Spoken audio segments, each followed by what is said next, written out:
বিসমিল্লাহির রহমানির রহিম। শুরু করছি মহান আল্লাহর নামে। আসসালামু আলাইকুম। কেমন আছেন? আলহামদুলিল্লাহ। এখন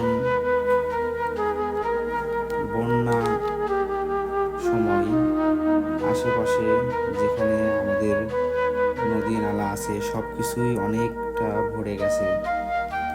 এটা আমরা কি বলবো, এটা প্রাকৃতিক দুর্যোগ বলি আমরা, যেটা আসলে ঘূর্ণিঝড়, কালবৈশাখী ঝড়, শিলাবৃষ্টি, অনাবৃষ্টি, জলোচ্ছ্বাস, ভারী বর্ষণ, বন্যা, খরা, সব কিছুই, ভূমিকম্প, সব কিছু সহ একটা প্রাকৃতিক দুর্যোগ। প্রাকৃতিক দুর্যোগের সময় দোয়া ও আমলের মাধ্যমে ক্ষয়ক্ষতি থেকে বাঁচার সুযোগ রয়েছে। আজ সেসব আমলের কথাই একটু আমি বলবো। রাসূলুল্লাহ সাল্লাল্লাহু আলাইহি সাল্লাম তার উম্মতের জন্য আল্লাহর কাছে দোয়া করেছেন যেন তার উম্মতকে প্রাকৃতিক দুর্যোগ দিয়ে একসঙ্গে ধ্বংস করে না করা হয়। প্রাকৃতিক দুর্যোগের সময় রাসূল সাল্লাল্লাহু আলাইহি সাল্লাম বেশি বেশি তওবা ইস্তেগফার করতেন ও অন্যান্যদেরকেও পড়ার নির্দেশ করতেন। তো আমরা জানি যে যে কোনো দুর্যোগ, ভূমিকম্প, যে কোনো দুর্যোগ বলেন, সব কিছুই পাপের ফল আমরা বলি, জানি। তো তাই আমরা বেশি বেশি আস্তাগফিরুল্লাহ করব এবং দোয়া করব আল্লাহর কাছে। আল্লাহ যেন সবাইকে ভালো থাকার এবং সুস্থভাবে বেঁচে থাকার তৌফিক দান করেন, সবাইকে যেন ক্ষমা করে দেন।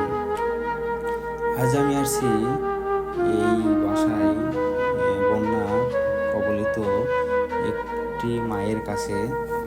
তো ওনার বাড়িঘর একটু ভিতরে, সেটা নদীর ভিতরে গেছে, নদীতে ডুবে গেছে। তো এখানে আজ বেশ কয়দিন যাবৎ আছে, সেখানে কষ্ট করে এই ছাগল, এই মানে সব কিছু নিয়ে, মানে কীভাবে বলি, এমনভাবে আছে যে বসার শোয়ার মতন তেমন কোনো কিছু নেই, সাধারণভাবে আছে, এবং রান্না করার মতন কোনো কিছু নেই, যে কীভাবে রান্না করবে, কীভাবে রান্না করে খাবে, সব কিছু পানিতে ভরে গেছে।